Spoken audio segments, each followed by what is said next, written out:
Hi guys, Paul here for Tech Freak TV. Hope you're doing well. Today I'm going to be doing a review of the Samsung Galaxy S4. So let's get to it.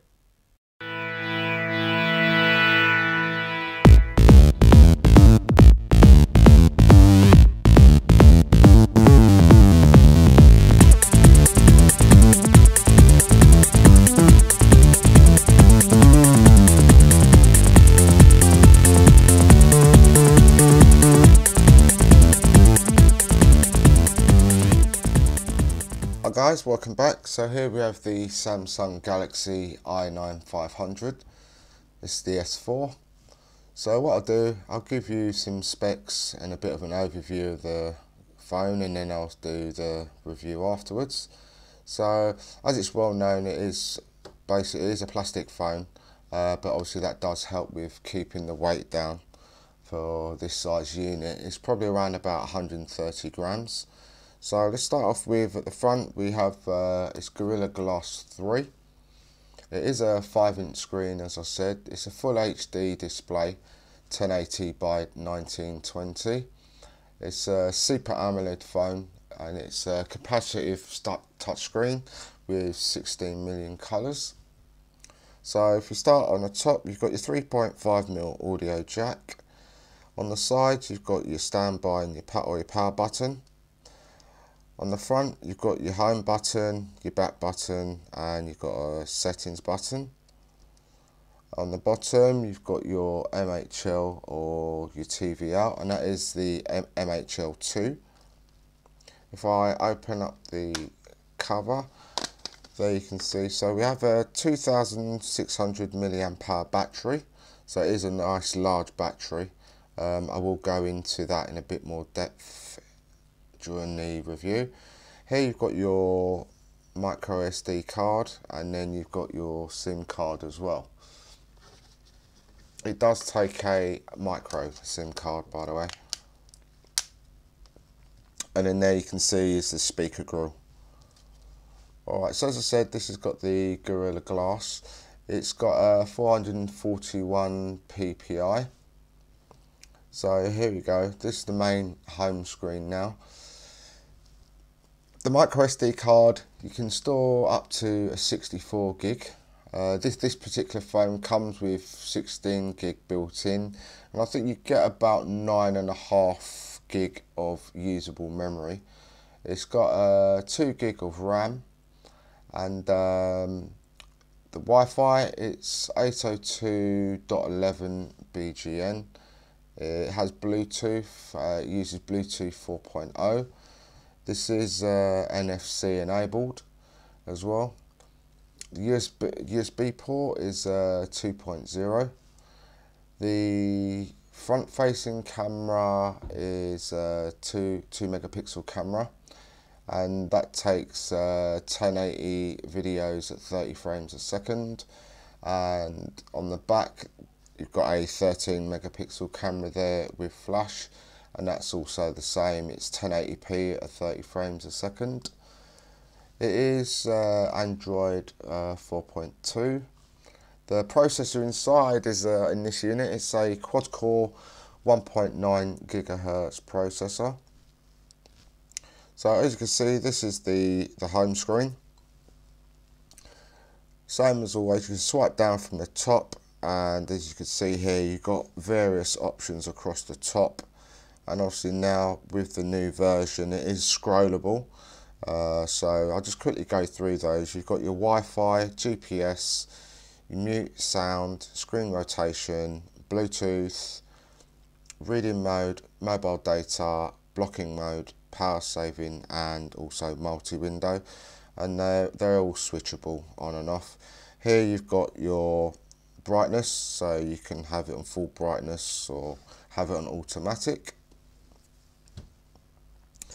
You can have up to 7 screens or 7 home screens at any given time, and as always you can just pinch to zoom. And what you can do is, if you want a different page to be your home screen, you've got a small icon there with like a little home. If you touch that home button, and when you return, that's now going to be your home screen. So whereas before, if I press the home button it goes to this page, I'll change it back to the one that's got the clock on it. So now when I press the home button, it comes back to here. If you want, by all means, you can move these pages around. You just hold them and switch them around, put them in a different order. So when you start scrolling, obviously the pages are in a different order. I must say it's a very, very responsive screen. No matter how fast you go, it does. It scrolls very quickly. As you can see, there's pretty much no lag there whatsoever. You've got your, this is like your main menu button here. This will take you into your app drawer. So from here, as you can see, you can scroll through all your apps, and when you get to the end, it does continue and takes you back to the beginning, which is always very handy. You can obviously look at all your apps, the recent ones that you've recently uploaded. If you want to clear your history here, you can do. Let's go back to all. So from here, if you wanted to put one of these onto one of your home screens, you can just press and hold the application, and then all you can do then is just bring it down to any one of the screens that you want to drop it on. So I'll put it on this one. Alright, and then that's it. Now it's going to be dropped in there for you. I'll do that again. I'll put one on here, so we can go in here. We'll take, right, let's take this one. Bring that down, put it over here. So now when I go home, there you go, the app's just there. Okay, so if you want to get rid of an app, you can press and hold that, hit delete, and then it's gone. It's only removed from the wallpaper. It's not actually deleted. If I go back in here again,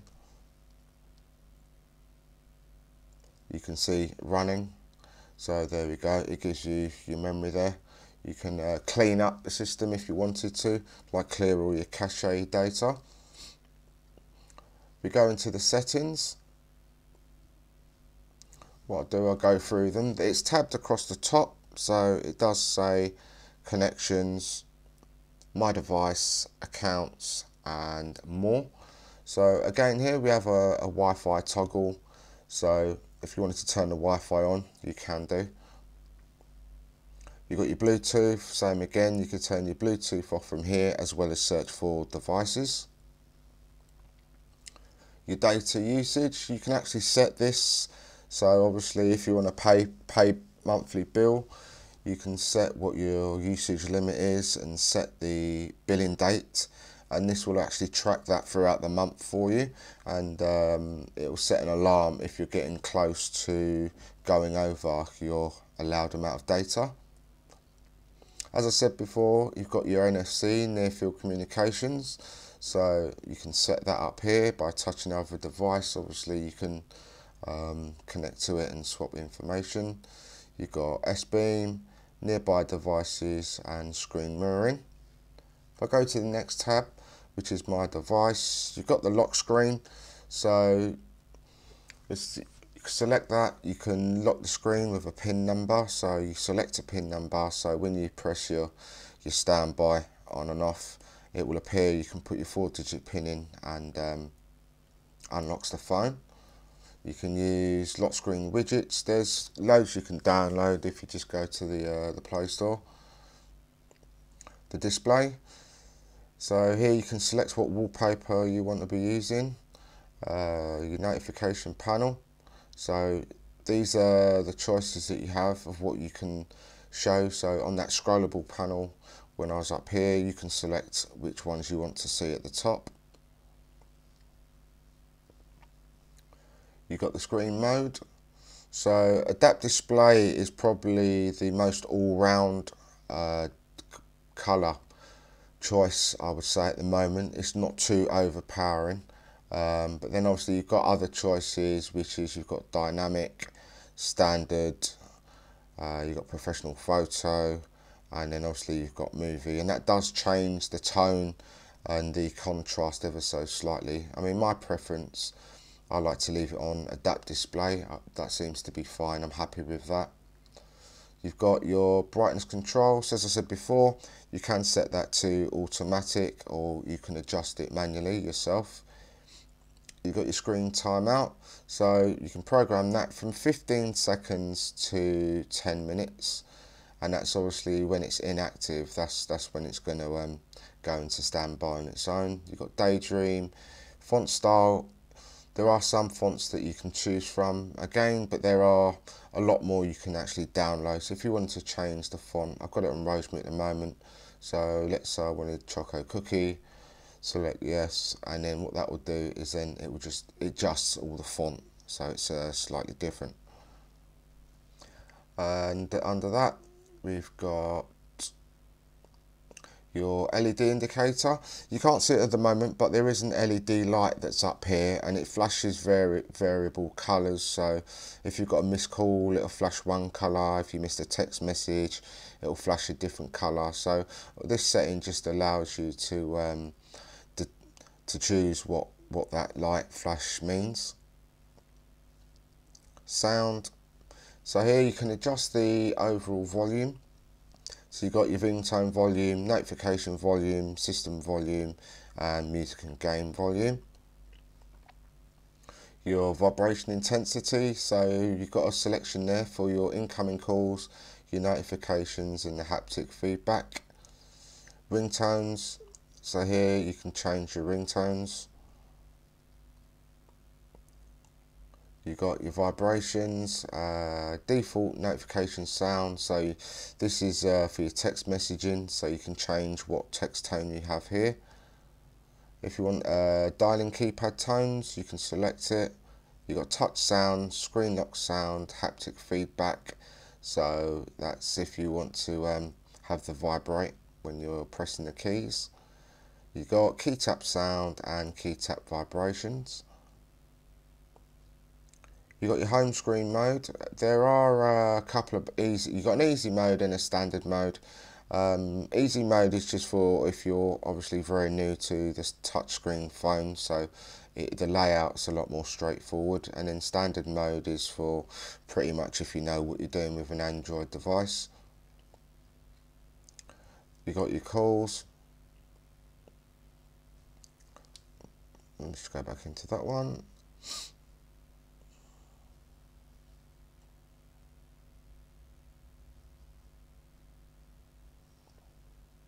Okay, settings, go back into that one. So you've got your hands-free mode, blocking mode, safety assistance. You've got power saving mode there. So what you can do is turn on some features, so that obviously will help to make your battery last longer. Talking about the battery, as I said, with this phone, it has got such a big battery.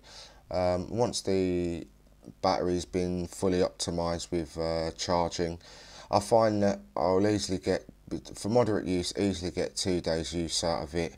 If you're a heavy user, you'll definitely get a day's use out of it, but then obviously towards late evening you will be needing to give the phone a recharge. So you've got accessories, accessibilities, your language and input, motions and gestures. So there's this phone, as I said, with all the sensors it has got quite a few gestures. So you've got air gesture, which is you can control the device by making specific gestures with your hand. You've got motion, control your device with natural movements like putting it to your ear and it will call the contact directly. And palm motion, by touching the screen with your hand, it does various things. You've got your air view and your voice control. Over here you've got your account, so whether it's your email, your Google, Gmail, Samsung account, you can set as many accounts up here as you need to. It does come with cloud storage as well. And the last section here, which is the more, so you've got your location services, security, your application manager, so you can come in here if you want to delete any of your applications, you can come in here and delete them. You can have a check of the memory that you've got left, or see what memory you have available. Storage, so here I said it was 9.25 gig usable space you get out of 16 gig on the actual phone. You've got your date and time, and then about device. So there we go. If you wanted to do a software update, you can always check here, click that at the very top, and it will look to see if there's any available updates for you. So come back out. So what I'll do, I'll turn the Wi-Fi on, and I'll just show you some of the features that you can do on the internet. So that's connected now to the Wi-Fi.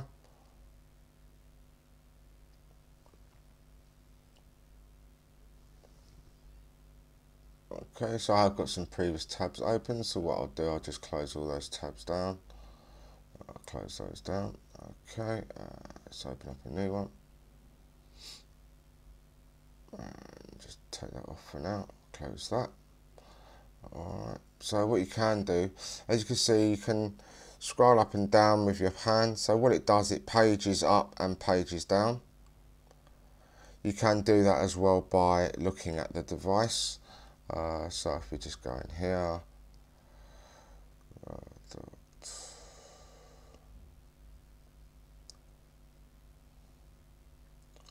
alright, so we'll go straight to YouTube. Oh, not that one, put that back in again.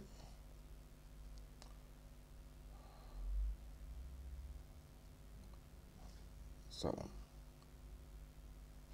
okay, so here we go, into YouTube. You can just click down here and select for your desktop view.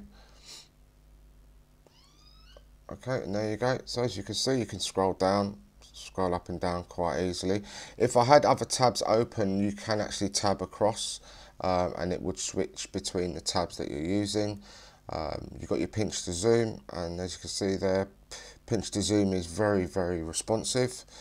What you can do as well, if you could just double tap and it will zoom in and out, and then double tap again and it will zoom back in. So as I say, it is very nice and responsive on the old touchscreen.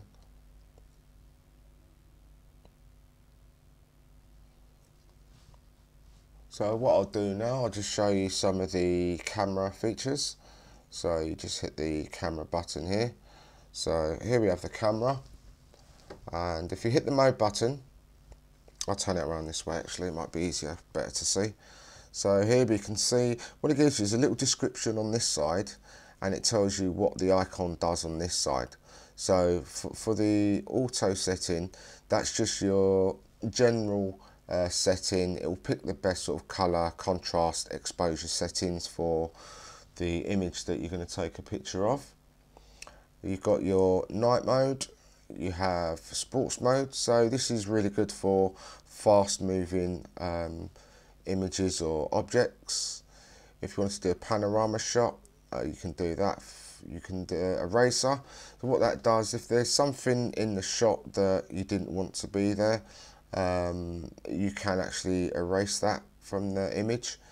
You've got your rich tone HDR, so this is a real sharp, high quality or high dynamic range photo. So if you wanted a lot more detail and obviously a richer textured photo, you'd use that one. You've got animated photo. This is quite clever really. What you can do is take a photo and touch part of the image. So say if you're moving around, you can actually stop, say your legs moving, and it'll only be, say, your top half of your body moving. This is a drama shot. So again, what it does, it takes moving images and puts them into one photo. You've got sound and shot. So this records, I think it's about 5 to 10 seconds of audio with a still picture. You've got best face, so this takes, it says 5 consecutive photographs, and it will pick the one that it presumes to be the best photo. Best photo again is very similar to best face, but this will give you the best overall picture. Beauty face, it enhances the facial features and the skin tones, so this will probably be ideal if you're doing a portrait shot. And then we're back to auto, back to where we started. Alright, so that's pretty much it. That's my review. If you've got any questions or suggestions, please leave them in the description. If you like the video, please give me a thumbs up. and subscribe to my channel. Thank you. Bye bye.